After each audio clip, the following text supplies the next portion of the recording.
Bonjour et bienvenue dans ce nouveau podcast du Labo des Jeux. Aujourd'hui, on se parle de C'est carré.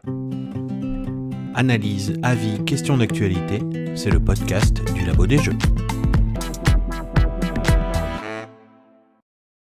C'est carré, c'est un jeu de Ludovic Lépine, chez Chèvre Édition. C'est de la collection, du tableau building, c'est dans la gamme des Skijo Killer, mais pas vraiment. La première chose qu'on remarque sur ce C'est carré, c'est qu'on est au mi-chemin entre, alors vous connaissez l'homme au sport de South Park, bah là c'est pareil, on est à moitié Skijo, à moitié Azul, à moitié Château Combo. Ça fait un truc très bizarre, ça fait surtout qu'on a l'impression qu'on est un peu pris pour des jambons quand on voit la couve du jeu, et au final, ouvrez la boîte, vous allez voir, on n'est pas pris pour des jambons une fois qu'on est dedans. On va commencer par faire un tour très rapide des règles, et ça va pas prendre longtemps puisque les règles, il y en a très peu. Votre but dans le jeu, c'est de marquer 50 points de victoire. Pour ce faire, vous allez créer un tableau en 3x3, comme dans Château Combo, et à chacun de vos tours, vous allez avoir le choix entre la carte de la défausse centrale, que vous pouvez rajouter dans votre tableau, ou alors piocher 2 cartes du deck central, en jouer une et défausser l'autre. Les cartes, elles vont de -2 à +3. Les cartes négatives, quand vous les placez dans votre tableau, elles vous permettent de jouer des cartes de votre main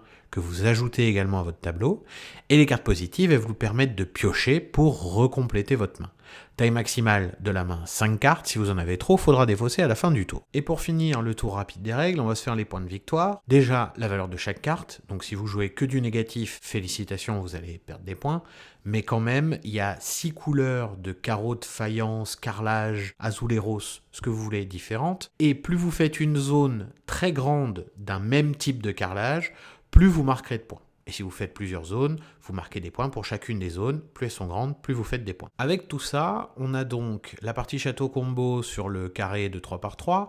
On a la partie Skijo sur des règles hyper simples et hyper basiques. La carte de la défausse ou 2 cartes du deck. Et on a un côté Azul, alors je vous arrête tout de suite, uniquement sur les visuels, et ça s'arrête là, ça n'ira pas plus loin. Toujours est-il qu'on va aussi se détacher de Skijo, parce qu'en fait, j'ai des choix, et ils sont vraiment intéressants. Est-ce que la carte de la défausse m'intéresse ? Est-ce que le joueur d'avant est pas trop con et il n'a pas mis dans la défausse la carte qui m'intéresse, puisqu'au bout d'un ou deux tours, on voit sur quelle couleur je suis en train de me concentrer.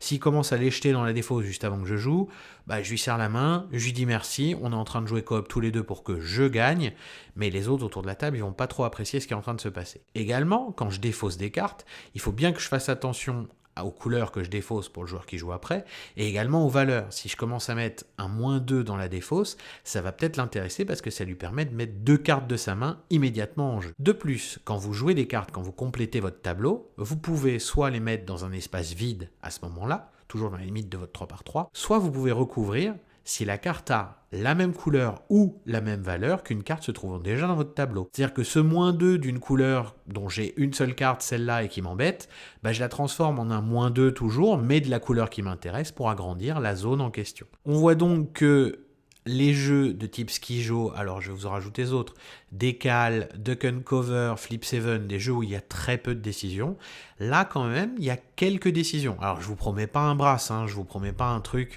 exceptionnel de décision. On est sur un jeu basique, mais avec des décisions intéressantes, et ça c'est vraiment cool. Du coup j'étais presque déçu de cette couve et de cette annonce comme quoi j'avais un jeu ultra simple dans les mains. Sachant qu'en plus, pour rajouter sur ce côté jeu Skijo-like et tout ça, comme dans Flip 7, j'ai pas de quoi noter les scores de mes joueurs d'une manche à la manche d'après.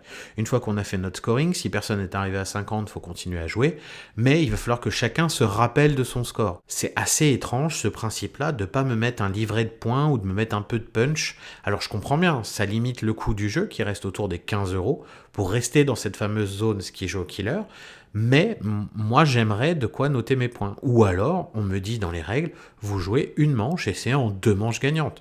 Et là, au moins, tout est réglé, j'ai plus de soucis avec ça. Une autre chose qui m'intéresse particulièrement, c'est le moment du scoring. Quand un joueur remplit son tableau de 9 cartes, on arrête instantanément de jouer et chacun va compter les points qu'il a. Si dans votre tableau, il n'y a que 6 cartes, tant pis, vous comptez sur 6 cartes. Vous comptez donc la valeur de chacune des cartes, les cartes positives moins les cartes négatives, ça vous fait un score, des fois il sera même négatif. Et après, selon la taille de chaque zone de même carrelage, vous avez de plus en plus de points. Ce qui est intéressant donc, c'est qu'un joueur qui a rapidement fait son tableau, il a normalement mis pas mal de cartes négatives dedans pour jouer pas mal de cartes de sa main.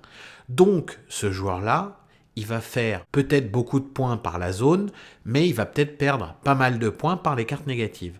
Et ce qui fait qu'un joueur qui aurait moins de cartes au final devant lui peut faire un meilleur score à ce moment-là. Donc au final, c'est pas un jeu de gros bourrin où le but c'est juste de faire un tableau de 9 cartes, c'est un jeu avec une certaine finesse où il faut savoir prendre les bonnes cartes, les placer au bon moment, accélérer au bon moment quand on voit qu'un joueur est en train de terminer pour continuer à faire de plus en plus de points. Côté, ce qui me dérange un petit peu, il va y avoir les graphismes, on est clairement sur des cartes, alors de bonne qualité, ça y en a à dire, mais sur les graphismes, c'est pas fifou. Le carrelage, il y en a en particulier, l'espèce de marron avec des petits points là, ça va pas du tout, enfin, ça ressemble absolument à rien. Mais bon, on a 6 carrelages différents, on les reconnaît assez facilement, et c'est ça le principal, je pense. Un autre truc qui m'a un peu perturbé au début, c'est la taille de la boîte. Même slivé, le jeu remplit tranquillement la boîte, il y a encore beaucoup de place, et du coup je comprenais encore moins pourquoi j'avais pas mes points de victoire dans la boîte. Et au final, en regardant les autres jeux de chez Chèvre Édition, j'ai remarqué, alors pas les premiers comme Saline, mais si vous regardez la cour de Versailles et tout ça, on est exactement sur le même format de boîte en fait. Et donc, je pense que vu que c'est un petit éditeur, c'est un moyen simple d'avoir toujours le même format de boîte pour que la collection, elle soit homogène, que ça rentre bien, et lui, dans ses coups de fab, au moins, c'est un truc qu'il maîtrise parfaitement. L'autre truc qui va être dans la partie négative, on va dire, même si c'est un peu... Le dernier point, ça va être le nombre de joueurs. À 5 joueurs, j'en ai rien à secouer, clairement, de ce que font les 2 joueurs qui sont à l'opposé de moi sur la table. Ce qui m'intéresse, c'est le joueur avant moi, ce qu'il va me laisser, et le joueur après moi, ce que je vais lui laisser. Et donc, j'ai trouvé que ces carrés, c'est à 3 joueurs qui fonctionnaient le mieux. C'est là que ça allait le plus vite déjà, et que c'était le plus intéressant. Si on monte au-dessus de 3 joueurs, si on arrive à 4 ou 5, il y a des joueurs qui m'intéressent moins, voire qui ne m'intéressent pas. Et donc, du coup, il faut que j'attende qu'ils fassent leur tour. Alors, si c'est un tour où ils posent des cartes de leur main en plus, il faut qu'ils calculent tout ça. Et moi, je suis juste dans l'attente et j'en ai rien à secouer. Et du coup, ça m'intéresse beaucoup moins. Donc, c'est carré. Moi, j'y joue à 3.